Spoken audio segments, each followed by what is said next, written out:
Guys हमारा पहला एक वर्ड है स्कर्ज। ये एक नाउन है। इसका मतलब होता है कि कोई इंसान है जो बहुत ज्यादा पीड़ा में है, बहुत ज्यादा दर्द में है, या फिर वो जो इंसान है वो पीड़ा में क्यों है तो उसके कारण को भी आप स्कर्ज बोल सकते हो, या फिर उस कष्ट के कारण को भी आप स्कर्ज बोल सकते हो। तो इसके कुछ सिनोनिम्स हैं जैसे कि plague, curse, blight, affliction, bane. Antonyms हैं blessing, boon, benefit, advantage, aid. तो कुछ एग्जांपल्स देख लेते हैं जैसे कि the political instability acted as a scourge for economic growth. मतलब जो इकोनॉमिक ग्रोथ है या फिर जो आर्थिक विकास है उस चीज के लिए जो पॉलिटिकल इनस्टेबिलिटी है या फिर जो पॉलिटिकल अस्थिरता है वो एक कष्ट का कारण बन गई, या फिर वो एक कष्ट बन गई, या फिर उसकी वजह से बहुत ज्यादा पीड़ा हुई। In Maharashtra the scourge of unemployment remains a pressing issue. Pressing issue का मतलब हो गया कि कोई मुद्दा है या फिर कोई ऐसा मामला है जो बहुत ज्यादा बड़ा है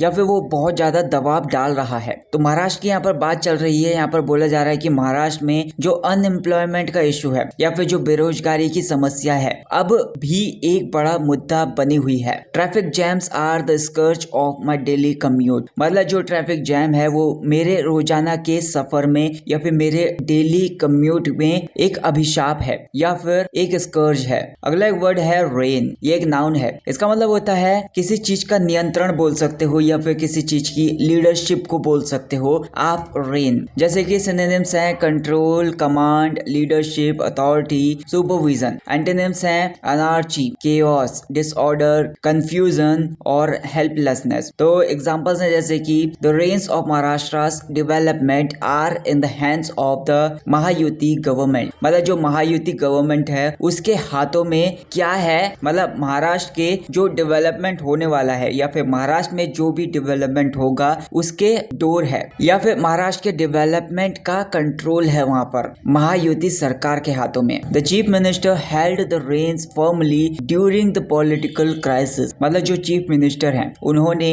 पॉलिटिकल क्राइसिस के दौरान इस समस्या के समाधान के लिए बहुत ज्यादा मेहनत की या फिर इसको अच्छे से कंट्रोल किया। Parents often take the reins in their childrens studies. मतलब बच्चों की जो पढ़ाई होती है तो बच्चों की जो पढ़ाई होती है उसकी डोर या फिर उसके कंट्रोल को माता पिता अक्सर बहुत अच्छे से संभालते हैं या फिर उसको बहुत ज्यादा अच्छे से कंट्रोल करते हैं। अगला एक वर्ड है हमारा डिफ्यूज। ये एक वर्ब है। इसका मतलब होता है किसी चीज को फैलाना। मतलब एक बड़े एरिया में उसको फैला देना या फिर व्यापक रूप से उसको फैला देना। जैसे सिनोनिम्स हैं disperse, spread, scatter, distribute, propagate. Antonyms हैं concentrate, focus, cluster, compact, gather. तो जैसे एग्जांपल्स हैं the celebration mood diffused across the state after the Mahayuti's win. मतलब जो महायुति की जीत हुई है तो महायुति की जीत के बाद का जो उत्सव था या फिर उसका जो सेलिब्रेशन था उसका माहौल पूरे के पूरे स्टेट में फैल गया। The fragrance of flowers diffused in the garden. मतलब पूरे गार्डन में या फिर जो भी बगीचा था उस बगीचे में फूलों की खुशबू फैल गई। The morning sunlight diffused through the window. मतलब जो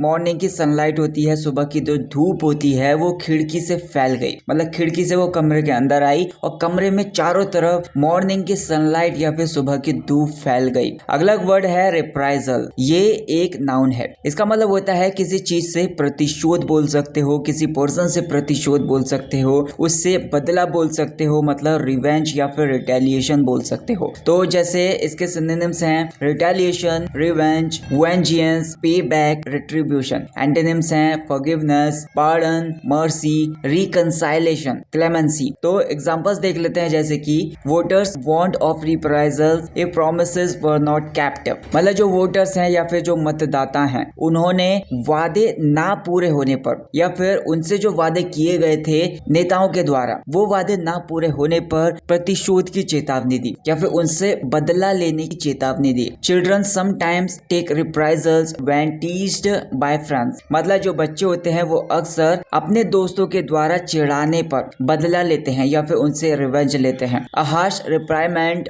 मे lead to reprisals in team dynamic. मतलब एक बहुत ही कड़ी फटकार के बाद या फिर बहुत ज्यादा डांट फटकार के बाद टीम के वातावरण में जो भी टीम का वातावरण था या फिर उसका जो माहौल था टीम का उसमें प्रतिशोध का कारण बन सकती है या फिर टीम की जो डांट फटकार लगाई है उसकी वजह से टीम के अंदर अंदर प्रतिशोध की भावना पैदा हो सकती है। अगला वर्ड है हमारा डिवॉइड। ये एक एडजेक्टिव है, इसका मतलब होता है पूरी तरह से कुछ है जो कि खाली है। जैसे आप सिनोनिम्स में बोल सकते हो लैकिंग, एम्प्टी, बेरेफ्ट, वैकेंट, विदाउट, या फिर आप एंटोनिम्स बोल सकते हो फुल, कंप्लीट, अबंडेंट, ओवरफ्लोइंग और फिल्ड। तो एग्जांपल्स देख लेते हैं, जैसे कि the parties campaign strategy was devoid of innovative ideas. मतलब जो पार्टी है उसका कैंपेन है, उसकी स्ट्रेटेजी इनोवेटिव आइडियाज से या फिर जो नए नए विचार होते हैं, नए नए आइडियाज होते हैं, उससे रहित थी। या फिर मतलब वो जो पार्टी थी उसके कैंपेन में या फिर पार्टी के अंदर बिल्कुल भी नए विचार नहीं थे। The leaders speech was devoid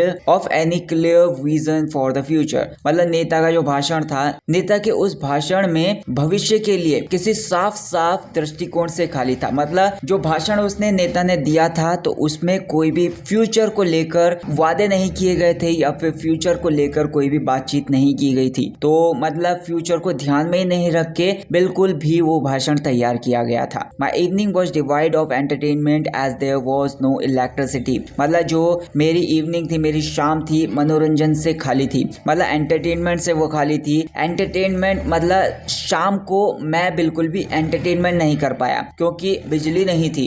अगला हमारा वर्ड है कर्टेल। ये एक वर्ब है, इसका मतलब होता है किसी चीज को कम कर देना या फिर किसी चीज को घटाकर कम कर देना, उसको लिमिटेड कर देना। जैसे सिनोनिम्स हैं reduce, limit, shorten, restrict, constrain. Antonyms हैं extend, spend, increase, prolong, augment. तो यहाँ पर एग्जांपल्स देख लीजिए आप। Election rallies were curtailed due to rising security concerns. मतलब जो सिक्योरिटी कंसर्न्स थे या फिर सुरक्षा को लेकर जो भी चिंताएं थी या फिर जो भी सुरक्षा को लेकर मन में डाउट था, उसकी वजह से जो इलेक्शन की रैलीज थी उन रैलियों को सीमित कर दिया गया या फिर उनको लिमिटेड कर दिया गया। The opposition accused the ruling party of curtailing freedom of speech. मतलब जो अपोजिशन पार्टी थी या फिर जो विपक्ष था उसने रूलिंग पार्टी पर या फिर जो पार्टी अभी प्रेजेंट में चल रही है या फिर सत्ताधारी पार्टी पर फ्रीडम ऑफ स्पीच को सीमित करने का आरोप लगाया। मतलब बोलने का जो अधिकार होता है, खुलकर जो बोलने का अधिकार होता है, उसको लिमिटेड करने का आरोप लगाया। I am curtailing my screen time to focus on studies. मतलब मैं अपने स्क्रीन टाइम को कम कर रहा हूँ या फिर उसको घटाकर कम कर रहा हूँ या फिर उसको घटाकर लिमिटेड कर रहा हूँ अपनी स्टडीज पर फोकस करने के लिए या फिर अपनी पढ़ाई पर ध्यान केंद्रित करने के लिए। एक और एग्जांपल है we were curtailing expenses this month to save money. मतलब इस महीने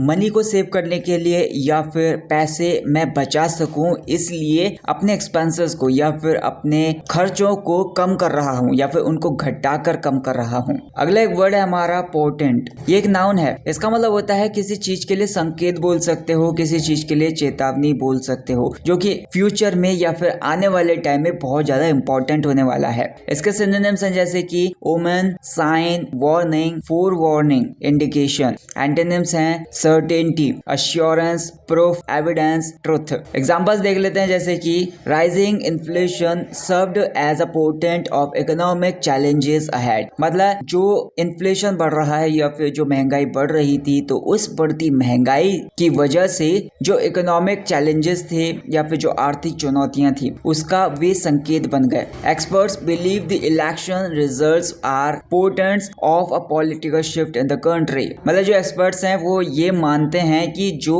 इलेक्शन रिजल्ट्स हैं या फिर चुनाव के जो परिणाम हैं देश में राजनीतिक बदलाव का संकेत है। Dark clouds in the morning were portents of heavy rain later. मतलब जो काले बादल छा गए थे, तो सुबह सुबह के टाइम पे जो काले बादल छा गए थे वे बाद में होने वाली जो बारिश है उसका संकेत है। अगला एक वर्ड है हमारा कॉन्क्रीटाइज। ये एक वर्ब है, इसका मतलब होता है किसी चीज को बिल्कुल निश्चित बना देना, बिल्कुल साफ साफ, बिल्कुल क्लियर बना देना, उसको बिल्कुल स्पेसिफिक कोई चीज है, बिल्कुल डेफिनाइट। इसके सिनोनिम्स हैं solidify, materialize, specify, realize, define. Antonyms हैं abstract, generalize, blur, obscure, vague. Examples देख लेते हैं जैसे कि the opposition demanded that the ruling party concretize its promises. मतलब जो ऑपोजिशन है या फिर जो विपक्ष है उसने रूलिंग पार्टी से या फिर जो सत्ताधारी पार्टी है उससे अपने वादों को बिल्कुल क्लियर करने की मांग की या फिर उनको साफ साफ करने की मांग की या फिर उनको डिटेल से से बताने की मांग की। Leaders are working to concretize alliances for the upcoming elections. मतलब जो लीडर्स हैं वो आने वाले इलेक्शंस के लिए जो गठबंधन होने वाला है उसको ठोस बनाने का काम कर रहे हैं या फिर उसको बहुत ज्यादा क्लियर बनाने का काम कर रहे हैं। I need to concretize my travel plans for the weekend. मतलब सप्ताह के अंत के लिए जो मेरे ट्रैवल प्लान्स हैं या फिर जो मेरी यात्राओं की योजनाएं हैं उसको ठोस रूप देना है मुझे। मतलब उसको मुझे क्लियर करना है या फिर बिल्कुल साफ साफ चीजें सारी की सारी क्लियर करनी है। नेक्स्ट हमारी एक फ्रेजल वर्ब है वाटर डाउन। इसका मतलब होता है किसी को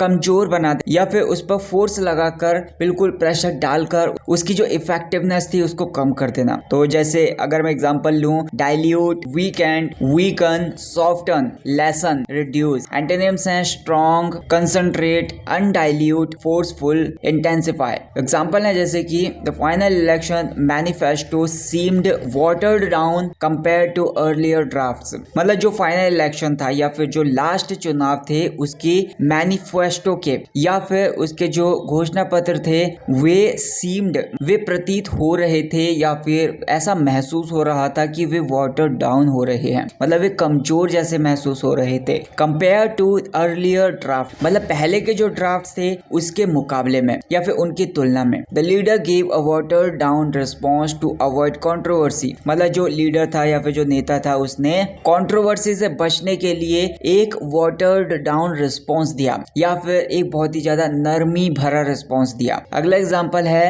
his presentation was watered down to make it suitable for beginners. मतलब जो बिगनर्स हैं या फिर शुरुआती जो लोग होते हैं उनके लिए उसका जो प्रेजेंटेशन था या फिर उसकी जो प्रस्तुति थी उसको सुटेबल बनाने के लिए नरम किया गया या फिर उसको सुटेबल बनाने के लिए बहुत ज्यादा क्लियर किया गया या फिर उसको थोड़ा सा आसान बनाया गया। So that's it guys for this video. I hope आपको ये वीडियो पसंद आई होगी। आपके जो भी डाउट्स हैं उन सारे डाउट्स को मुझे कमेंट सेक्शन में बता दीजिए ताकि मैं उन सारे डाउट्स को अपनी वीडियोस में लेकर आपके डाउट्स को क्लियर कर सकूं। वीडियो को लाइक कर देना, चैनल को सब्सक्राइब कर देना। Thank you so much for watching this video.